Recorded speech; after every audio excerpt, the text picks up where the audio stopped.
Hello, everybody, and welcome to Film Music House here at Sundance Film Festival 2022.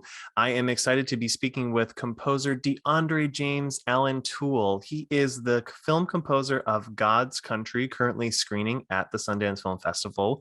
Welcome, DeAndre. Hi, it's great to be here. Now, can you tell me, how did you come onto this project? Okay, so it all started actually, if you can believe it, 2 years ago in 2020, because it's already been that long since the lab. Oh my And, gosh.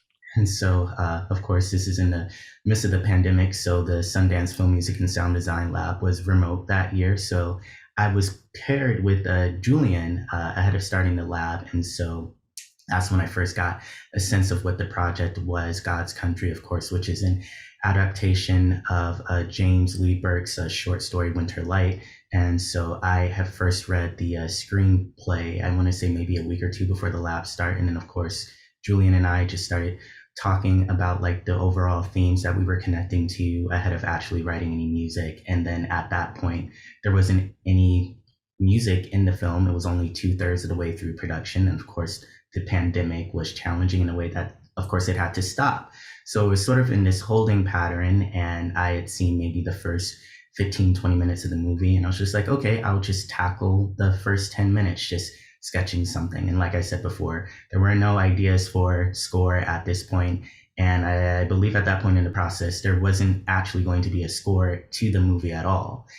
So it was very much a playground for me to just come in and just throw some ideas and see what sticks. And it was more about Julian and I just developing a language to talk about music in this project, just because it really hadn't been thought about deeply at this point. So it was really interesting just to be able to stretch creatively and sort of fling some sounds around. And then, of course, what we did in the lab sort of informed the choices that we would make later down the road when I was hired for God's Country. So How did your collaboration with the director Julian evolve from the Sundance Labs into working on the film in post-production? right. Like I said, at the beginning, when we were still in the lab, we were still sort of like trying to find our footing just because, it's very new when you're connecting to somebody. And of course, Julian and his team have been working on the project for a while. And then here I am, sort of the wild card now, just getting familiar and also not really having the shared history of working on that project up until that time. So it was really just getting up to speed with where Julian and the rest of the creatives were as far as like the direction and the tone of the film. Like the way they were telling the story was always interesting to me, and it was about the music, like having a point of view without being redundant, just sort of finding the space for the score to live. So of course, after the lab, because we never got a chance to have the shared experience at Skywalker Ranch, Julian and I would just socially distance in a fashion, just meet up in his place and his front lawn and just sort of talk about, okay, what are we feeling about this project? How is it moving along as we're getting ready to think about recording or shooting again next year? And just really taking that time to send musical references back and forth, just sort of contemplate what we achieved during the lab, where we could grow, like some opportunities to fold in new sounds, explore. Because Julian was always about, taking the time to really sort of, just explore any possibility, just because the time was afforded to us in a way that was unusual, just because I'm like, we have all of this time because we cannot do anything. So we might as well just really think about things. Julian reminded me to be like, hey, you have time to actually just explore. We don't have to commit to anything. Picture lock is still months away. Let's really just take this time to explore, like I said, every possibility. And I think that ultimately led to some decisions that I wouldn't have made just, at first glance. And so I'm just really thankful for that. How would you describe the sound of the score? It's interesting because as far as the sound, I would describe it as very atmospheric, in places very textural, but it's also very mythic in the way that there's like a very strong theme that introduces the film and that like sort of bookmarks it at the end. But then in the middle, you sort of have this development where all these other sort of ambiguous textures just sort of weave in and out of each other. And then you have like, of course, we have like a string ensemble that we recorded that is leading some of the more tragic thematic material. There's like a pretty upfront tragedy thing that sort of weaves its way through the film. And then as it progresses, we get these percussive elements that come in. And the percussion in this movie is very much tied to this movement towards an inevitable like conclusion. And so the percussion itself is tied to this omen theme that really shows its hand towards the end of the film. So you get like little bits and pieces of it, and then it just slowly devolves into this point where you realize we're at a point of no return. Like the events have been set into motion, and a lot of it was so small up into a certain point in the film that it's sort of, if you're not looking carefully or you don't have the same shared experiences at this character, it might be hard to miss. But once we sort of get to that point, it becomes very clear that this is not going to end well for anybody involved. And so the score is always just providing that sense of scale, just because like a lot of what is happening is in the subtext. So Can you talk a little bit about the lead character and her journey? Did that inform the score, or did her process affect you emotionally? If you could just talk a little bit about that and the score.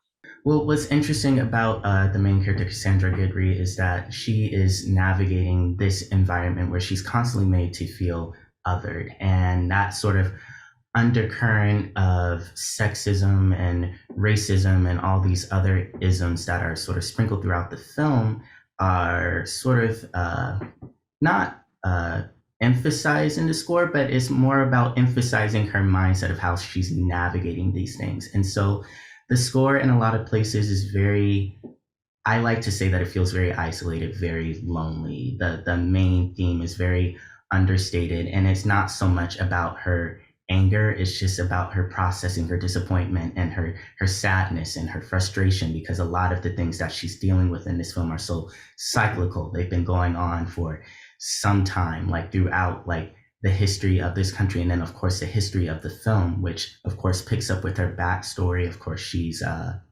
originally from New Orleans. She's moved to undisclosed location or unknown location in the American West. Is sort of ambiguous, and it's just sort of dealing with her and how she lost that community that she, was so familiar with, and also grieving the loss of her mother, which is also another event that sort of kicks the film into motion. So it's really all about grappling with all of these complicated emotions and how they sort of interact with the difficult circumstances that are presented to her in the film, and how she has a mindset in which she likes to tackle these sort of confrontations, but how she realizes that they can only carry her up to a certain point. And sometimes it's not about the person you're trying to be as much as it is the circumstances that are presented to you that are outside of anybody's control. So What was the biggest creative challenge working on God's Country? well, it's interesting, of course, because this is my first feature film, so I never really worked on a project of this scale from start to finish. And there's always an extra challenge when all of a sudden you're trapped in your bedroom for 2 years, and it is very, it's very difficult when you're trying to really get a sense of what can I do, and all of the collaborative like space that you would normally be in, rather it's working with musicians or spending more time with your director in person, when all of that sort of carries a risk to a certain extent. It's very hard to stay creatively focused, or at least I found it was hard, just because it's like I feel as if like, of course I'm getting feedback from the director and everybody else, but I very much feel like I'm in this echo chamber of my own space. And so it's sort of hard to get out of my own head and just really see the score for what it is, just because I would like to be in a position where I can record like, live like demos and stuff like that, just to get a sense of like, what is working with the orchestration up to this point? Do I need to change X, Y, and Z? I'm like, are there opportunities for more soloistic elements that I probably wasn't aware of, just because I didn't have that sort of feedback? But at the same time, I feel as if I accomplished a lot during the pandemic that wouldn't have been accomplished in the same way just because of the unique challenges of working remotely. And that in itself led to some interesting choices and, workflows that I think ultimately did help me. So it's sort of like I don't know how to explain it. I don't know if it's sort of like a catch 22 where it's just like, well, maybe not a catch 22. Like a Um, trial by fire. I mean, you were learning as you were going, but it's not, to me, that's what I gather is that this is the first time you're doing it. So you were picking up all the pieces as you were moving along. But it sounded like that phrase about, the best experience comes from actually, doing the process. So yeah. that's what I'm gathering from it. So since you're doing this by yourself in a pandemic and no one to kind of turn to, who was your support? Like who did you turn to for advice, or if you ever got stuck, or did you truly just do this all on your own? Well, you know what? Like I said, Julian was always so great about being available to just talk things through. So I never felt too stuck during the process just because I was like, that feedback was always available. And of course, I have like a great support system. My boss, Jean-Nic Bontemps, he's been great about providing feedback and just making sure that I'm familiar with different stages of the process, just to know what to expect, how to maneuver, and of course, what was also a great help was being a recipient of the Real Change Film Fund grant and then having that mentorship by Christoph Beck. I really appreciated towards the end of the project. And then, of course, I had like just composer friends who were there to help me if I just needed emotional support, like Heather McIntosh. And then, of course, I had the help of Joy Music House. Catherine Joy and her team were a great help just producing a score, getting things ready for orchestration, getting parts on the stage, working with the Fames Orchestra. And so I just felt like, given the restrictions that came with working in my bedroom for the pandemic, I still had a great opportunity to really get some love and support for composers that I really admire, and also they really care about me. So that felt great. Yeah, absolutely. I think it's important for people who might be watching this that are intimidated or unsure of starting their first feature or thinking that they have to do it all themselves, but that there is a network of people out there that are there to support you and make sure that you get across the finish line and that you are, create the best work. So I always think it's an important lesson for people to understand that you don't have to do it alone, that there's people that really want to help you get there. And I'm so glad that you have all those wonderful mentors and people be a part of your life up to this point. You mentioned the Real Change program, and earlier we talked about the Sundance Composers Lab. I wanted to know if you could talk a little bit about how people can be a part of it. How do they sign up? How, if somebody wants to join these organizations or be a part of it, what's the process that they can go through? Right. So the Sundance Film Music and Sound Design Lab, I had actually applied. I want to say two other times before I got in.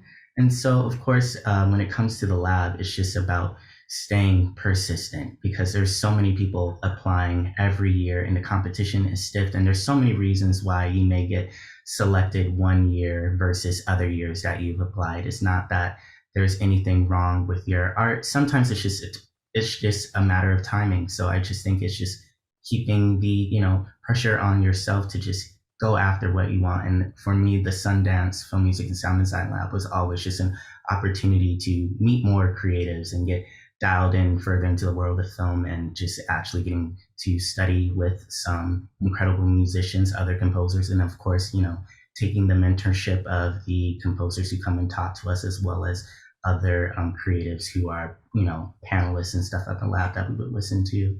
And as far as the Real Change Film Fund is concerned, I was uh, I was made aware of that, of course, through friends who had also gotten the grant before me. So a woman who I did the Sundance lab with, Sultana Isham, she had been a recipient of the Film Fund, and then also a woman that I went to school with.